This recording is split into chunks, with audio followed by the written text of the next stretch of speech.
Officer, I'm compelled to make this video. I've been in law enforcement for 10 years, and I'm speaking to my peers, other fellow officers, people in any kind of law enforcement position.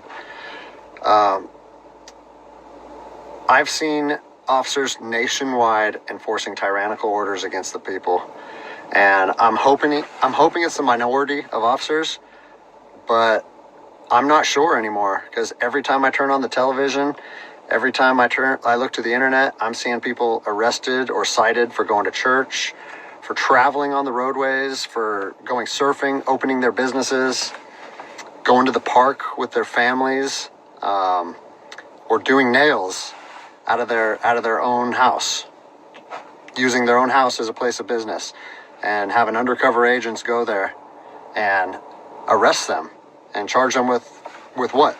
With a crime? I don't know what crime people are committing by doing nails in their own house, but we're seeing this more and more and more, and we need to start looking at ourselves as officers and thinking, is what I'm doing right? Now, I want to remind you that regardless of where you stand on the coronavirus, we don't have the authority to do those things to people just because a mayor or a governor tells you otherwise. I don't care if it's your sergeant or your chief of police. We don't get to violate people's constitutional rights because somebody in our chain of command tells us otherwise. It's not how this country works. Those are de facto arrests. You know, we're violating people's rights and taking money from them, or even worse, arresting them and depriving them of their freedom when they are exercising their constitutional rights. So let's talk about that.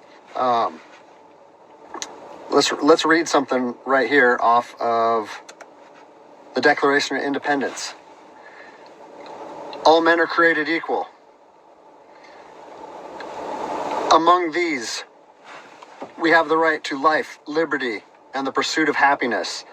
That to secure these rights, governments are instituted among men, deriving their power from the consent of the governed, meaning our power and any government official's power is derived from the people. Okay? We don't hold power over our citizens.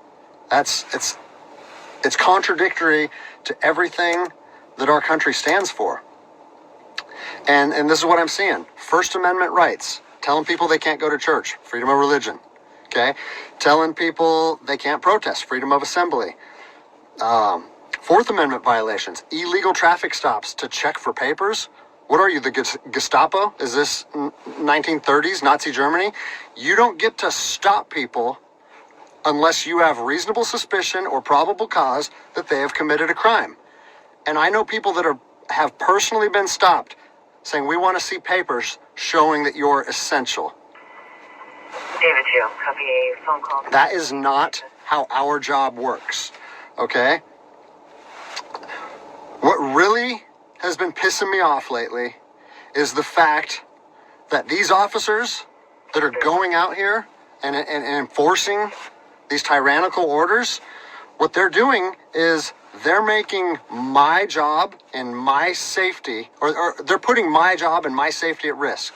Because what you're doing is you're widening the gap between public trust and law enforcement officers. And what that's going to do is it's going to, I mean, look at what's happened to law enforcement in the last 10 years. Less and less public trust, and more often than not, that is a result of isolated incidents that get blown out of proportion. Well, they're not isolated anymore. They're happening every single day. And the thing that I want you guys to realize is that our power that we hold as law enforcement officers is nothing more than a facade. It's a badge and a gun. And people, you don't realize, if you haven't lived in anarchy, if you haven't seen combat, things can be stripped from people in a heartbeat. And that's what I'm afraid of. I'm afraid that these actions are going to wake a sleeping giant, i.e. the American people, okay?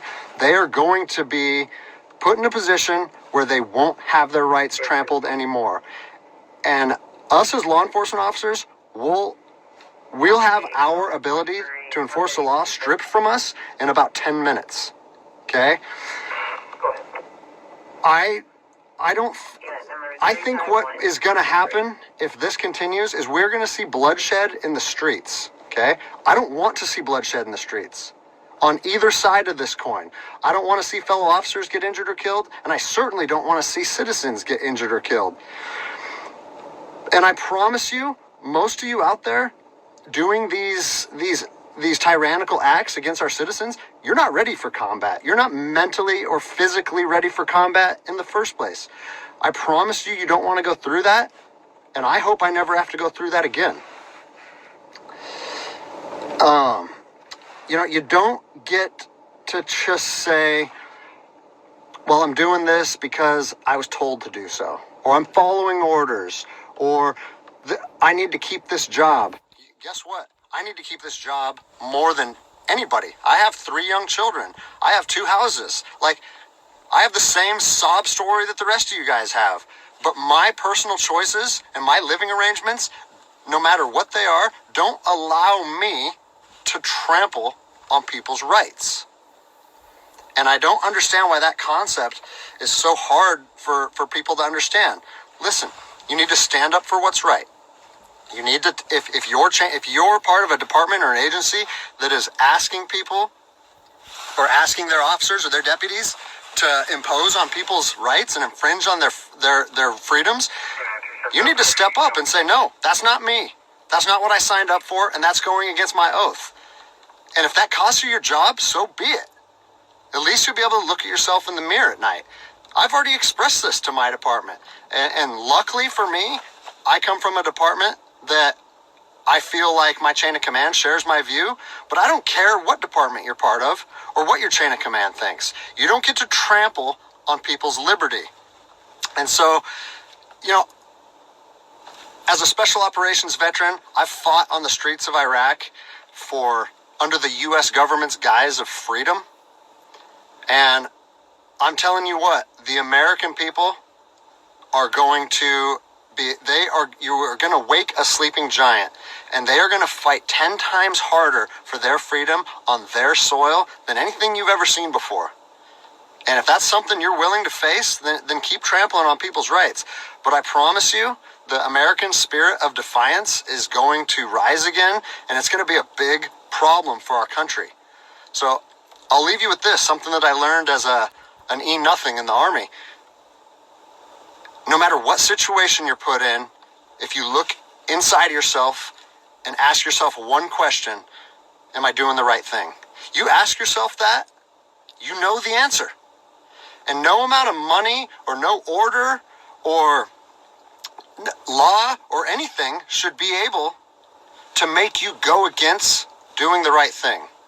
So I'm imploring officers to look inside themselves and ask themselves, is this what I want to be doing to my citizens? And I think the answer is clear. And if we all stand up together, guess what? It'll be a non-issue, no factor, because people and law enforcement will be united like we should be.